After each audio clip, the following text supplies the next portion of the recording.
트럼프 미국 대통령이 한국 국회에 입법 절차를 거론하며 한미 무역합의 이행에 문제를 제기했습니다. 트럼프 대통령은 현지 시각 26일 사회관계망 서비스를 통해 한국이 합의된 법적 절차를 진행하지 않고 있다고 지적했습니다. 그러면서 한국산 자동차와 목재, 의약품 등 주요 품목에 대한 관세를 기존 15%에서 25%로 인상할 수 있다고 밝혔습니다. 다만 구체적인 시행 시점은 언급하지 않았습니다. 트럼프 대통령은 지난해 체결된 한미 무역 합의를 언급하며 합의 이행을 위한 한국 국회의 승인이 이뤄지지 않았다고 재차 강조했습니다. 트럼프 대통령이 문제 삼은 사안은 투자를 제도적으로 뒷받침하기 위한 한미 전략적 투자 관리를 위한 특별법으로 현재 국회에 계류 중입니다. 한미 양국은 앞서 한국이 3,500억 달러 규모의 대미 투자를 추진하는 조건으로 미국이 한국산 자동차 관세를 인하하기로 합의한 바 있습니다. 미국은 법안 발의 이후 관세 인하 조치를 먼저 시행했지만 법안은 아직 국회를 통과하지 못했습니다. 미국 측은 한국의 투자 이행 속도가 당초 기대에 미치지 못하고 있다는 인식을 갖고 있는 것으로 전해집니다. 최근 환율 변동성 확대 역시 투자 일정에 대한 우려를 키우는 요인으로 작용하고 있다는 분석이 나옵니다. 정부는 이번 발언의 배경과 미국 측 입장을 면밀히 파악하고 있습니다. 청와대는 관계부처 합동회의를 열고 대응 방향을 점검합니다. 김정관 산업부 장관도 조속히 미국을 방문해 러트닉 장관과 관련 협의를 진행할 계획입니다. 한국 입법부가 한미 합의를 지키고 있지 않다. 이에 한국에 대한 자동차 등의 관세를 15%에서 25%로 인상하겠다. 도널드 트럼프 미국 대통령의 이 같은 기습 발표에 청와대가 긴급 회의를 소집했습니다. 청와대는 관세 인상이 미 연방정부 관보 게재와 같은 행정 조치가 선행돼야 하기 때문에 차분하게 대응하겠다고 밝혔습니다. 우리 정부의 관세 합의 이행 의지를 미국에 전달하겠다는 계획입니다. 트럼프 대통령의 발언만으로 곧바로 관세 발효가 되는 건 아닌 만큼 신중하게 접근하겠다는 뜻으로 풀이됩니다. 트럼프 대통령이 입법부, 즉 우리 국회의 법안 처리를 언급한 만큼 회의에서는 한미 전략적 투자 관리를 위한 특별 법안의 진행 상황도 점검했습니다. 한미 전략적 투자법 관련해서 오늘 논의를 했고요.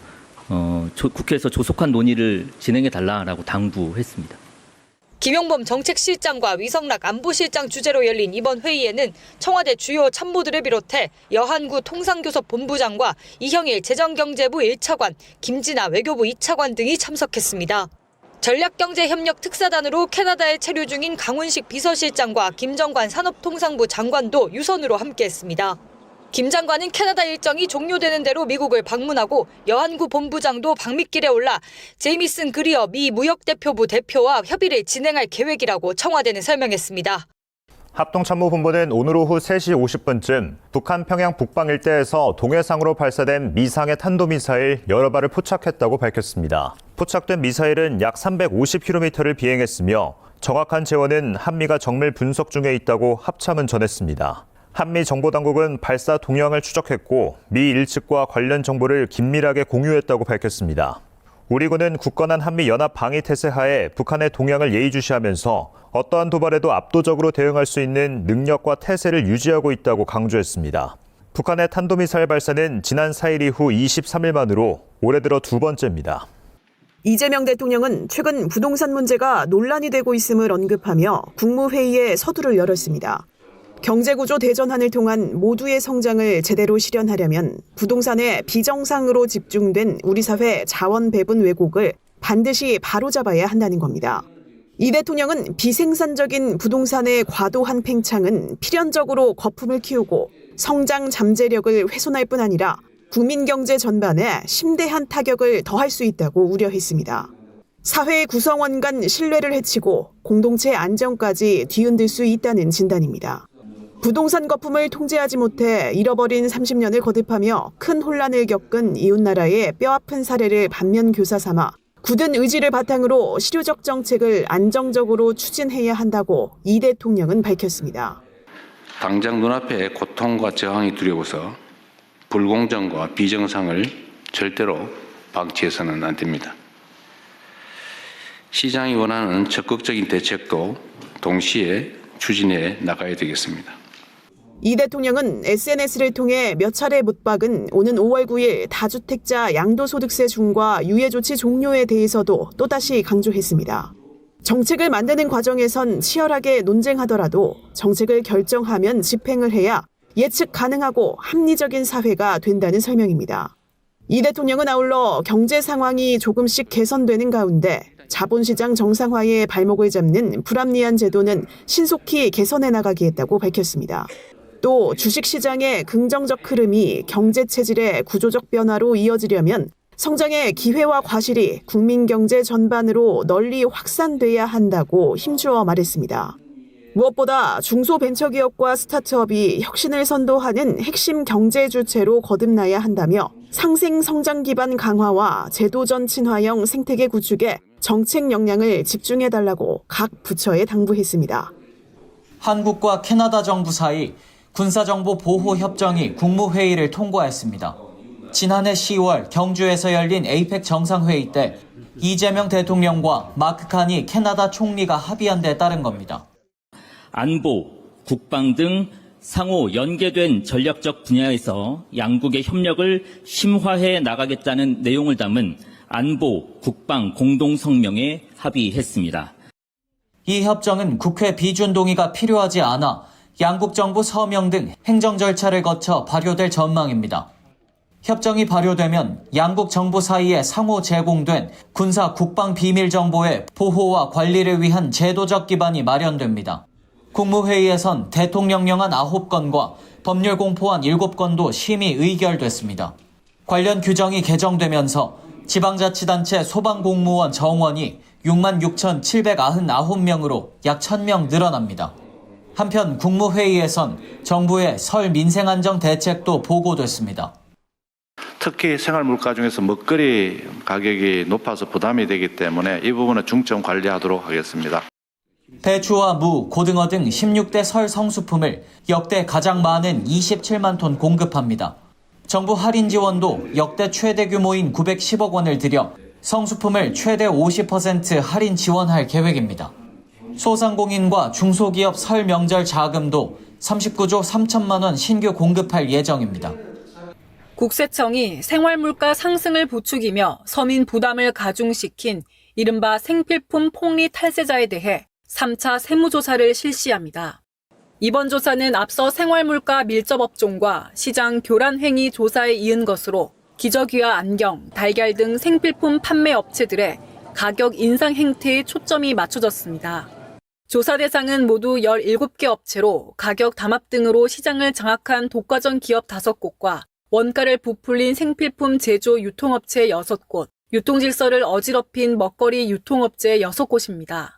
이들의 탈루 혐의 금액만 약 4천억 원에 이릅니다.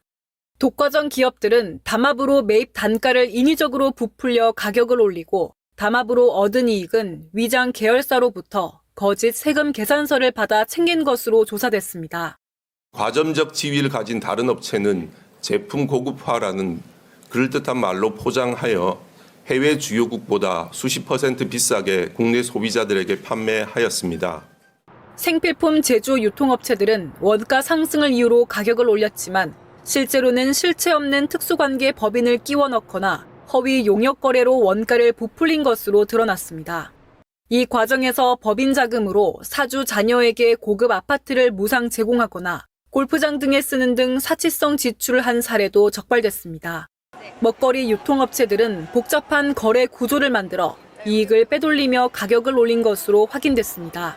특히 한 원양어업 업체는 원양어선 조업 경비로 속여 법인 자금 약 50억 원을 국에 송금한 뒤 사주 자녀의 유학 비용으로 지출한 것으로 드러났습니다.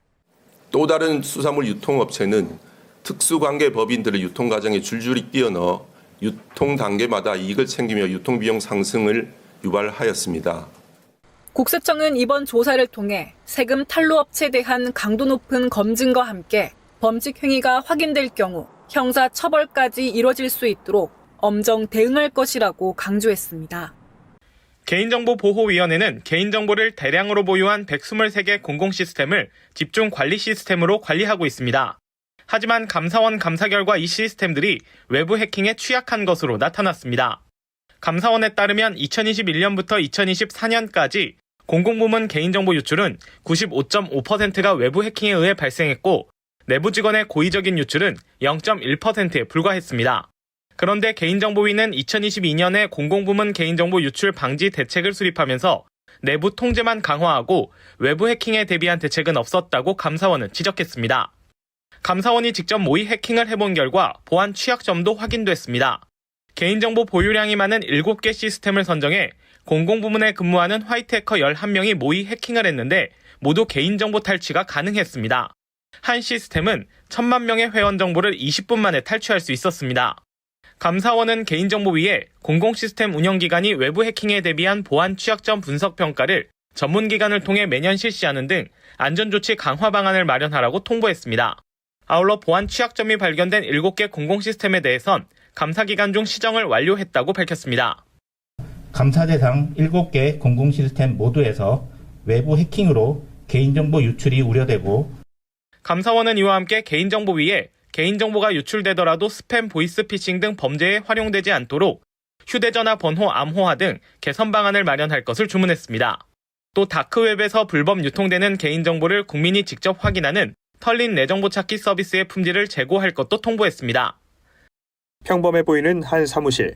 사무실 뒤편 비밀 창고에 각종 유명 브랜드의 의류와 가방, 시계 등이 모델별로 정리되어 있습니다. 그 옆에는 명품 쇼핑백과 박스가 한가득 쌓여 있습니다. 모두 위조된 상품들입니다.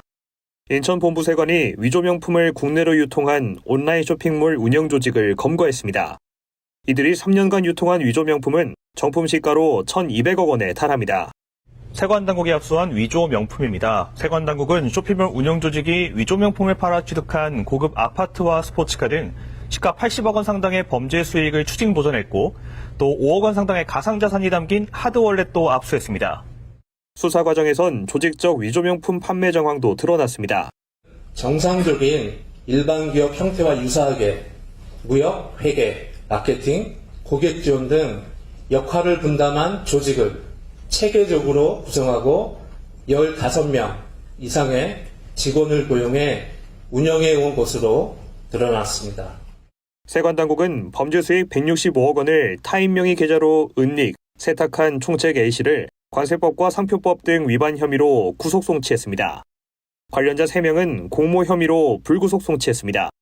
한편 세관은 운영 조직이 검거된 이후에도 관계자들이 쇼핑몰 상호만 받고 계속 판매해온 사실을 확인, 재수사에 착수했다고 밝혔습니다. 세관당국은 통관 단계의 불법 물품 차단뿐만 아니라 시중에서 유통되는 불법 물품의 경로까지 역추적해 밀수 근원을 밝히고 브랜드 가치를 훼손하는 불법 행위에 대해 엄정 대응할 방침입니다. 지난해 사이버 침해 사고 신고 건수는 2,380여 건, 1년 전보다 약 26% 증가했습니다. 특히 하반기에 1,350여 건으로 전년 대비 약 36.5% 늘어 증가폭이 두드러졌습니다. 유형별로는 서버 해킹이 절반 가까이 차지했고 감소세였던 랜섬웨어도 증가 추세로 돌아섰습니다. 과학기술정보통신부가 발표한 보고서에 따르면 지난해 SK텔레콤, 롯데카드 등 통신, 유통, 금융과 같은 국민 생활과 밀접한 분야에서의 침해 사고가 부쩍 늘었습니다. 또 오픈소스 플랫폼이 주요 공격 경로로 악용되는 사례도 있었습니다. 정부는 올해 AI 기반의 사이버 공격을 주요 위험 요인으로 꼽았습니다. 공격자들의 AI 활용이 본격화되면서 사이버 공격이 더 정교하고 다양화될 것으로 내다봤습니다. AI 도구들로 인해서 만들 수 있는 정보 가치가 높아져 감에 따라서 시스템을 공격을 했었을 때 얻을 수 있는 가치도 높아져 가게 되고 그러면 공격자들도 많이 몰려들 수밖에 없고요. 공격자들도 이와 같은 AI 기술들을 적극적으로 활용을 해서 사이버 공격의 성공률을 높이려고 하는 딥페이크 음성, 영상 기반 피싱이 실시간 음성 통화와 화상회의로까지 확대될 가능성이 있을 것으로 전망했습니다. 챗 GPT와 같은 AI 서비스 모델 자체를 대상으로 삼는 공격도 발생할 것으로 예상했습니다. 아울러 유출된 개인정보를 악용한 2차 피해 위협에 대해서도 주의를 당부했습니다. 지난해 SK텔레콤, 쿠팡 등 대규모 개인정보 유출 사고가 반복됐기 때문입니다. 유출된 개인정보가 보이스피싱이나 스미싱 등 지능화된 2차 공격에 활용될 수 있습니다. 정부는 이에 대비해 기업의 정보보호 강화를 당부하는 한편 AI 기반의 예방, 대응 체계를 운영하겠다고 밝혔습니다. 지적장애인 110명의 임금을 밀린 사업주에 대해 지난해 수사에 착수한 고용노동부. 체불한 금액만 9억 1천만 원에 달했습니다.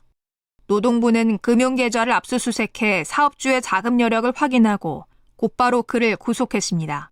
수사 과정에서 체불 노동자에게 정부가 지급한 대지급금도 사업주가 가로챈 사실이 드러났습니다.